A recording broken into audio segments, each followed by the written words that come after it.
ఇవాళ ఏదేమైనా సరే బయటికి వెళ్ళాల్సిందే. అబ్బా! ఇంట్లో ఉండి ఉండి బోర్ కొడుతుంది. ఎలాగైనా ఇవాళ మా హస్బెండ్‌ని రిక్వెస్ట్ చేసి వెళ్ళాల్సిందే. హైదరాబాద్‌లో లేట్ నైట్ తిరిగితే ఆ ఫీలే వేరుంటుంది. ఎలాగో అలాగో మా హస్బెండ్‌ని హైస్ చేసి నాకు నచ్చిన ప్లేస్‌కైతే తీసుకొచ్చాను. ఇప్పటికీ మీకు అర్థమయ్యే ఉంటుంది ఎక్కడికి వచ్చామో మేము.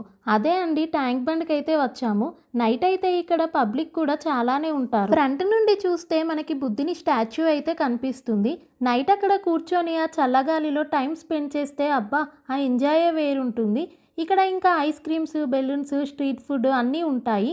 మేమైతే ఒక కుల్ఫీ అయితే తిన్నాము. నైట్ 12కి బర్త్‌డే సెలబ్రేషన్స్ అయితే చేసుకుంటారు ఇక్కడ ఎక్కువగా. అపోజిట్ అయితే పార్క్ కూడా ఉంటుంది. అక్కడ బైక్స్ అయితే పార్క్ చేసుకోవచ్చు. వీకెండ్స్‌లో అయితే అసలు ఇంకా చాలామంది వస్తారు. అందరూ అనుకుంటారు అసలు అక్కడ ఆ వాటర్ స్మెల్లే చెండాలంగా ఉంటుంది. ఇంకా ఎలా వెళ్తారు అక్కడికి అని. బట్ మనం ఒక్కసారి వెళ్ళి చూసాక స్మెల్ కూడా మర్చిపోతాము. అక్కడే ఉండాలనిపిస్తుంది. నెక్స్ట్ మేము మళ్ళీ ట్యాంక్ బండ్ బ్యాక్ సైడ్ అయితే వెళ్ళాము. అక్కడ ఎంటర్ అవ్వగానే మనకి సెక్రటేరియట్ అయితే కనిపిస్తుంది. అక్కడ లైటింగ్ అయితే సూపర్‌గా ఉంటుంది. నెక్స్ట్ అంబేద్కర్ స్టాచ్యూ ఉంటుంది. ఇంకా పోలీస్ పెట్రోలింగ్ కూడా ఉంటుంది. బ్యాక్ సైడ్ అయితే షాపింగ్ ఇంకా స్ట్రీట్ ఫుడ్ అయితే ఎక్కువగా ఉంటాయి. తెలంగాణ అమరవీరుల స్తూపం అయితే దీపం షేప్‌లో చాలా బాగుంటుంది. నైట్ 12, 1 అవ్వగానే పోలీస్ వాళ్ళు కూడా అన్నీ క్లోజ్ చేపిస్తారు. ఎవరైనా వెళ్ళాలి అనుకుంటే 10-12 అయితే బెస్ట్ టైం వీకెండ్స్‌లో అయితే. మేమైతే క్లోజింగ్ వరకైతే ఉండి వచ్చేసాము ఇంటికి.